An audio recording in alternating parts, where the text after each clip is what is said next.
ಅದ್ರದ್ದು break handle ಎಲ್ಲಿ ಅಂತ ಗೊತ್ತಿರಬೇಕು, ಕುದುರೆ ಎಲ್ಲಿದೆ ಅಂತ ನನಗೆ ಗೊತ್ತಿಲ್ಲ. ಇದೆಲ್ಲ ಹೊರತುಪಡಿಸಿ ಫೈನಲ್ ಆಗಿ ಇನ್ನೊಂದು ದಿನ ನಾವು ಎಲ್ಲಿ ದರ್ಶನ್ ತೋಟಕ್ಕೆ ಹೋಗಿದ್ವಿ. ಅಲ್ಲಿ ಹೋದಾಗ 10 ಅಂತ ತುಂಬ ಫೋರ್ಸ್ ಮಾಡ್ದ. ನೀನು ತೀಪರ್ಲಾಗ ಹೊಡೆದು ನೀನು ಬೇಡ, ನಿನ್ನ ಕುದುರೆ ಸಾವಾಸನೂ ಬೇಡ ಅಂತ ಹೇಳಿದ್ದೆ.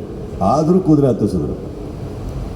ನಾನು ಮೆತ್ತಿಗೆ ಯಾರು ಹಿಡ್ಕೊಳ್ರಪ್ಪ ನೀವು ಅಂದ್ಬಿಟ್ಟು ಮೆತ್ತಿಗೆ ಹೇಳಿ ಹೋಗ್ತಾಯಿದ್ದೆ. ಅದು ಟಗ ಟಗ ಟಗ ಟಗ ಟಗ ಟಗ ಹೋಗ್ತಾಯಿದ್ರು. ಹೋಗ್ತಾ ಹೋಗ್ತಾ ಹೋಗ್ತಾ ಸ್ಯಾಡಲ್ ಬಿಚ್ಕೊಬೋದು, ದೊಡ್ಡದ ಬಿದ. ಅದು ನೋಡಿದ ತಕ್ಷಣ ನಿಲ್ಸಪ್ಪ ಫಸ್ಟು ಅಂದೆ. ಅವತ್ತು ಇಳಿದವನು ಇನ್ನೂ ಕುದುರೆ ಹತ್ತಿಲ್ಲ. ಬರ ಈ ಪೌರಾಣಿಕ ಮಾಡಿದ್ರೆ ಫಸ್ಟು ನಮಗೆ ಯುದ್ಧಕ್ಕೆ ಬರ್ತೀರಾ, ಆ ಕುದುರೆ ಮೇಲೆ ಕಿರ್ಚ್ಕೊಂಡು ಬರಬೇಕು. ಯಾಕೆ ಬೇಕು? ಈಗ ಮಾಡ್ತಾರೆ ಸಿನಿಮಾ ಥರ ಮಾಡಿದ್ರೆ ಬೈಕಲ್ಲಿ ಬರ್ತೀನಿ, ಬೇಗ ಮುಗಿಸ್ತೀನಿ, ಬೇಗ ಹೋಗ್ತೀನಿ. ಈಗ ಮಾತ್ರ ಬಿಲ್ಲ ರಂಗದಲ್ಲಿ ಮೇಕಪ್ ಎಷ್ಟು ಹೊತ್ತು ಆಗ್ತದೆ ಗೊತ್ತಾ? ಒಂದು ಪರ್ಟಿಕ್ಯುಲರ್ ಕ್ಯಾರೆಕ್ಟರ್ ಕಾಲ್ಡ್ ಬಿಲ್ಲ 2 hours.